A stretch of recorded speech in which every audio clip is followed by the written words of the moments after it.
issues. The problem with dealing with climate change in India is not technology, it is expertise. There is very, very little expertise in the country, technical expertise. If you call a meeting today, it's the same 20 people like me who turn up. There should be 200.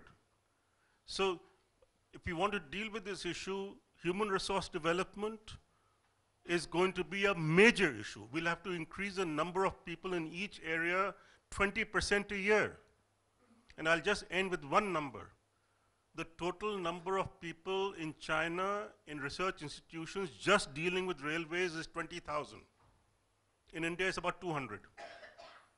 So if we have to deal with issues, we have to start thinking of human resource development and the modelings, that kind of models you've done. There should be 30 models in the country on their own. And so I think it's a brave effort, but ultimately whatever the rest of the world does is terribly important for India, but for that we'll have to be both theoretically and technically much more competent. Thank you, Professor Mohan. There was a question there, and a lady at the back.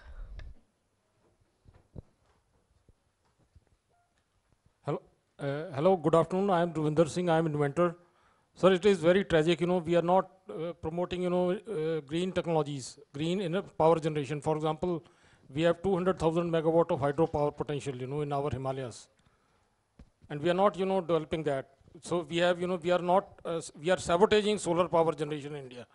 Your companies, they are buying electricity from our electricity boards are buying electricity from solar power generators at a rate of 15 rupees per unit, which costs, ultimately to the consumer about 25 rupees per unit. But when we want to have a rooftop solar, they are paying about 3 rupees, slightly more than that. And if you deduct taxes, we will not be getting even 3 rupees. So, they are buying solar power from some companies, at say 25 rupees. And, from consumers, they are buying, for at a rate of only 3 rupees per unit. So they are, deliberately sabotaging our, solar power development. So solar power, we can have something like 200,000 megawatt. We can have, 200,000 megawatt of hydropower. We are not developing that. Thank you.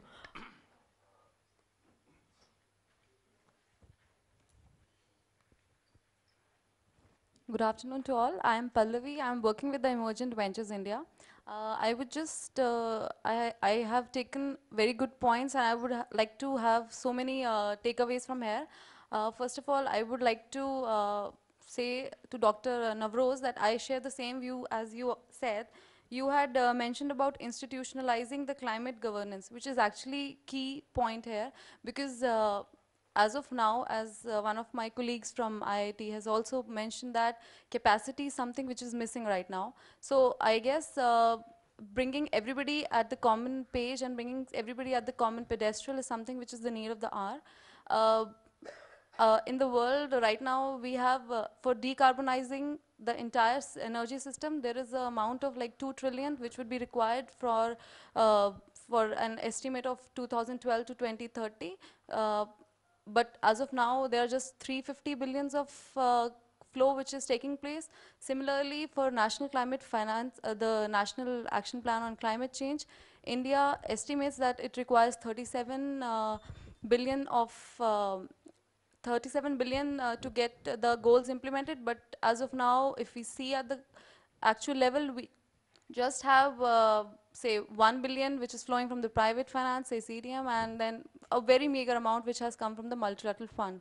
So that means there is finance which is essentially important, and at the same time capacities have to be inculcated, and so a key takeaway could be there should be more of information or knowledge centers which have to be created specifically for different DFIs, and sector specific initiatives should start so as to just bring everybody at the same place. So that's all. Thanks. Thank you.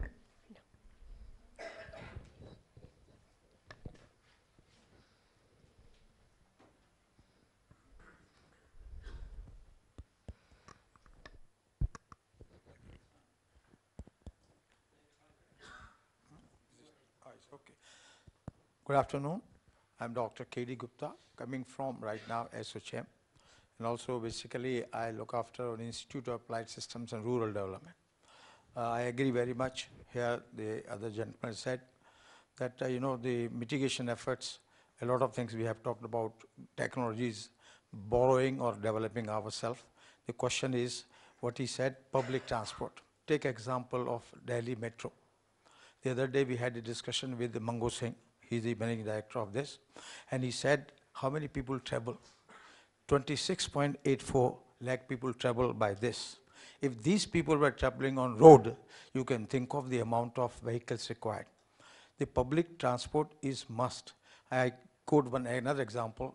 I studied in Moscow in the year 1962-67. There was no traffic jam. Now there is the Moscow city occupies 8th place, the city where there is a traffic jam. How much time is wasted, how much fuel is wasted, you cannot work it out. 2 million people are always in the transport jam. So think of their problem. The road races, the road accidents, this is the result of this. Delhi has occupied 10th place in these traffic jams. So the question is, we have to develop, I think, more of this public transport required. How much energy is saved, nobody can, think of it. The other day, Mr. Mango Singh said, we are the only organization who claimed, the carbon credits from the United Nations. So the question is, if we develop more and more this, there is more stress, and the bank should be told not to liberalize financing of these, cars. Everybody is going for a car. In one house, 3-4 cars, single fellow traveling in the car, and a person who is yet to come, there is a car booked in his name. So if they see this, the question is, let me say this, if you ask me to say, because we have Please be brief. Yeah, we are hearing since morning, So there is a point to make that public transport, everybody has talked about. We are all talking about technology, but this sort of a thing, this DTC introduced this, this natural gas, So they reduced this sort of pollution in the city. Again, this has gone up. Why? The government policy has allowed more and more cars to come on this ground. So this question is that there is a need for government to think about that, is it necessary to increase the financing of the cars, or is it necessary to finance the public transport? Sure, what is more important for us? So this is where we have to do a little more thinking on this. What is good for us? Mitigation effort doesn't mean a small greenhouse. Greenhouse concept is to my mind is very confusing. The land which is required for growing trees, you are growing houses. I live in Noida, and 10 years ago there were no big buildings. Who is this question directed to? This question is directed to everyone, including the people sitting over there. So thank you.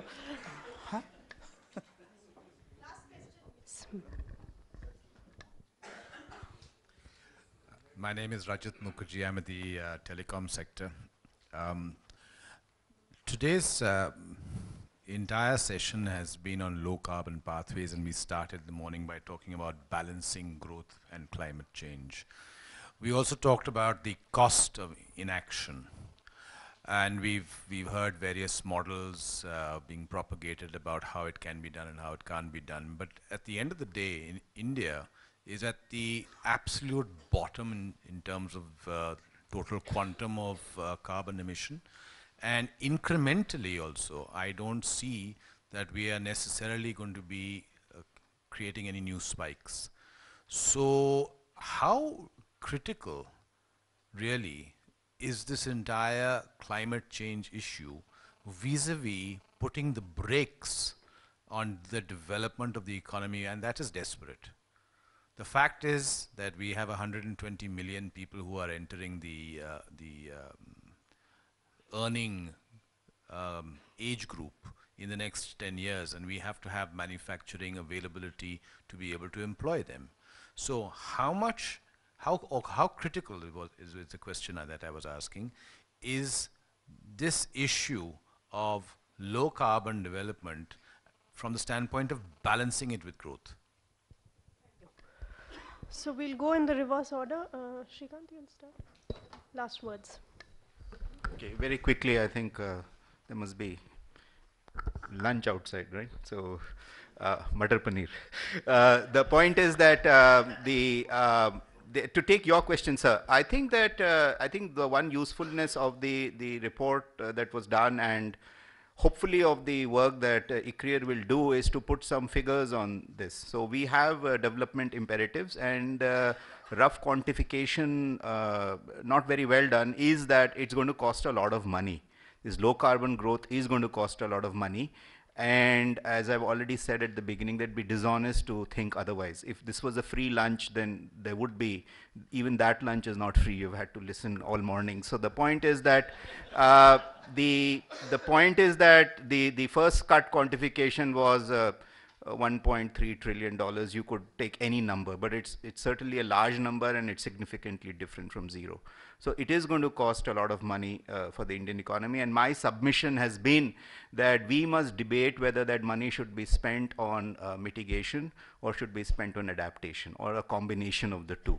And I think, as I've already said, adaptation has to happen, because we cannot have no climate change. What we're seeing even today is a manifestation of climate change in terms of the monsoon and so on. So the Indian economy, or if I were to advise the policymakers, not that they would ask for it, is that you should put your money on adaptation. And if these countries who have a very newfound interest in our low carbon growth, then should put their money where their mouth is, and not just fund small studies, but actually put real money on the table. And there I would disagree with Navroz that it should be done on some ad hoc basis. It should be done on the basis of well worked out estimates. Whether we have global cap and trade doesn't matter. If we do our homework, as Navroz rightly said, China has come up with a paradigm. There's no reason for us to not think out of the box and come up with a market-based global cap and trade paradigm, and say this is what it would mean, this is what it would cost, this is what the prices of permits would be like, and this is why we want these funds. So asking, when you have a commodity that you have to sell in the market, you're not really, it's your commodity, you're selling it. So that's the whole point about commodifying the environment, as some people put it. Yes, we are commodifying it, and it is important to commodify it, because then we get a larger allocation of the asset. And let me tell you what the counterfactual is, and what is the most likely situation that's going to emerge. We're going to have these geopolitics and these things, and I'm quite happy with all of this, because, you know, this is my job. You know, as long as the climate problem exists, you know, I can attend conferences, publish papers. The point is, more seriously, that if the world fails to come to a meaningful agreement on climate change, which seems very likely, meaningful meaning not just some sort of greenwash, but a commitment that will cut back our global emissions by half in about 50, 60, 70 years. We are not even peaked yet. Our emissions, global emissions, are increasing. So the point is that that agreement seems very unlikely. If that happens, we will see some very pernicious and dramatic manifestations of climate change. Then the engineers will step in, and they will start talking about various kinds of geoengineering. Please keep this word in mind. People are working on it. They're talking about things like solar radiation management, where unilaterally a country can go and start spraying aerosols into the atmosphere to block out sunlight. So you're going to have something very dramatic and terrible happening unless we have an agreement. And that agreement, I don't think, is possible. So enjoy your lunch. Thank you. Himanshu? So I by and large agree with Shrikant's comments on, you know, instead of course, mitigation is one contentious issue which one can focus on, but adaptation is where we need to put our money and you know, technical expertise in. And secondly, on bioenergy, and which is when someone pointed out that bioenergy is not the deal for India. I mean, I really don't agree for that matter. So a couple of 10 months back, we had a committee on CII, Committee of Bioenergy, coming to Planning Commission, talking about as to how they have not been able to sort of exploit second generation biofuels and algae and macroalgae for that matter, because of the enzymes which they bring from Germany not being able to adapt them to the Indian tropical conditions. Now, I found it pretty amazing that when I went to a trek in Himalayan region, there you see, of course, the higher altitudes, you see slippery mountain slopes, right? And when you examine them closely, and when it's not raining, you can actually light fire onto them. So it's basically algae producing biodiesel for you by nature. So the idea is if nature can do it, humankind can certainly do it, and that too in tropical conditions in India. So, and this is my comment is totally is by and large sort of inspired by the book from Emery Levins in Rocky Mountain Institute, when he says that all the major manufacturers in the world try and replicate nature, whether we are trying to sort of integrate renewables into the grid. You can take examples of aspen forest in South America, which have survived 60,000 years. How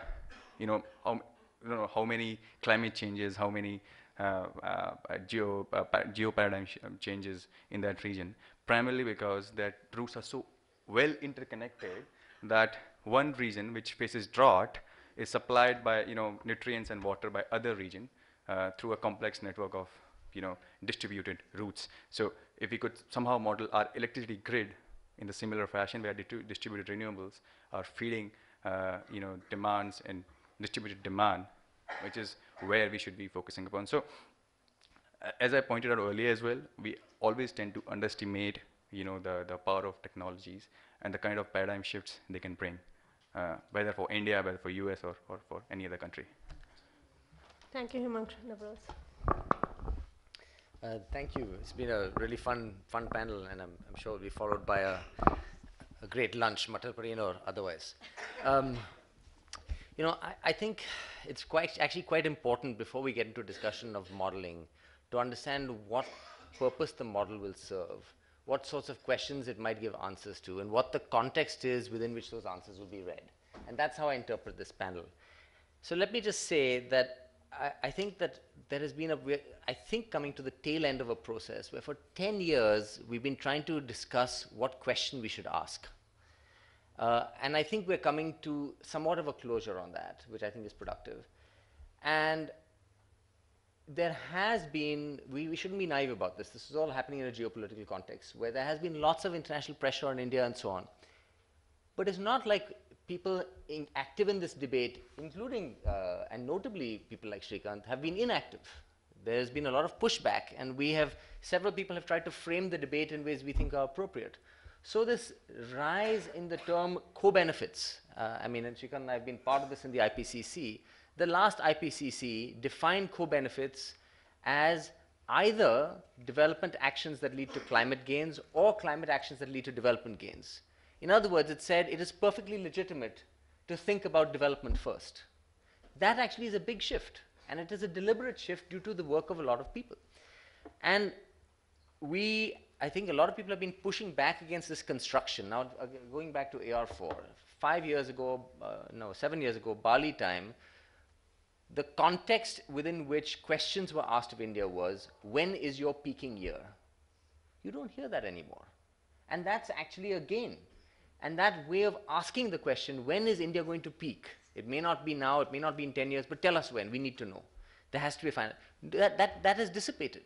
Now the question that gets asked is, what sort of development trajectory are you going to follow, and what are the implications of the development trajectory for mitigation?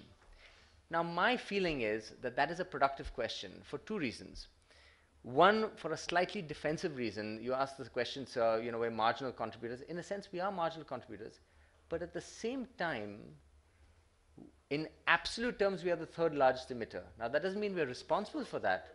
Let me just finish, please. The reason that is salient is this. Our policies in our jurisdiction affect the nature of those emissions. And therefore, it is hard for us to go to the world and say, you have no right to ask us that question. What we do have the right to say is, we will give you an answer that we think makes sense.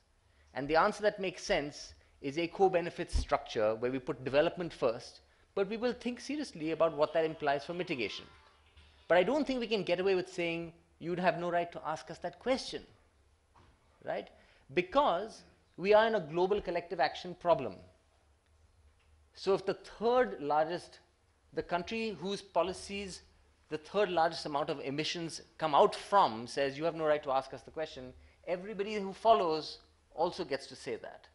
So, but we have to, this is the balancing act I'm trying to say, right? That we don't accept responsibility for our emissions, but we accept the responsibility to do something about thinking about our development. Now, the reason that I don't have the same kind of real aversion and you know, it's legitimate, I understand where Srikanth and others, many others are coming from, and that is the mainstream of Indian climate policy, is that I think that it is a little bit of an opportunity. I'm not fully a technological optimist like Himanshu here, but it is an opportunity in another way. It is a discursive opportunity. We can use climate change to ask questions we should have been asking anyway about our development trajectory. Are we urbanizing in the ways that we want to? Are we building freight corridors in the way that do we want to have road-based or rail-based freight? We need to be asking those questions for other reasons. Now, climate change has become, because it is a big spotlight issue, and the Prime Minister has called at Heiligendamm to make a statement, and you know, lots more you can actually take some of the environmental, bread and butter environmental issues and get a lot more attention for them. So I think it's helpful to us to shine a spotlight and ask the questions we want to ask. And therefore, I'm happy to do that as long as it's the right question. So the question we are asking, you asked the question, sir, are we putting brakes on development of our economy in talking about this meeting? That is an appropriate question to ask. But let's ask it in the context of a co-benefits framework where we're very clear, we're looking at growth, we're looking at distribution, we're looking at local environment, and we're looking at carbon mitigation, and I would put that fourth and last. But we are looking at the implications of policies on all of those things, which is what I call the co-benefits framework. I don't think we have answers now to that question. We took 10 years to get to the question. Hopefully it'll take us less time to get to the answers, but that is the question we should be asking. The $1.3 trillion number, that the low carbon committee number, and I'm not going to get into detail as to why I decided not to continue participation in that committee, but this is one example. I think that number is completely spurious. Let me not put too fine a point on it. Not only is it not discounted, but it is based on an input-output matrix where the structure of the economy doesn't change at all over 30 years. So, and we have a track record of doing this. In the past, we had a model where we put an $80 a ton tax on carbon, and the cost of reducing emissions by, I think it was 10%, worked out to be $5 trillion. Why? Because over 30 years, you put an $80 a ton tax on carbon, and your economy can't adjust. Obviously, it's going to be expensive. You can't change your capital stock, you can't react to that price. So we have to have, that's what I mean, we have to have credible models, and I completely agree with Dr. Mohan, we just don't have the quality. So we have the right question. I think we can more or less converge on that question, and I very much appreciate the fact that we're now seriously trying to answer it. Thank you, Navroz. This will bring an end to the discussion that we've been having this afternoon. It's been a very engaging session, and please join me in thanking the panel for their deliberations, and lunch is served outside.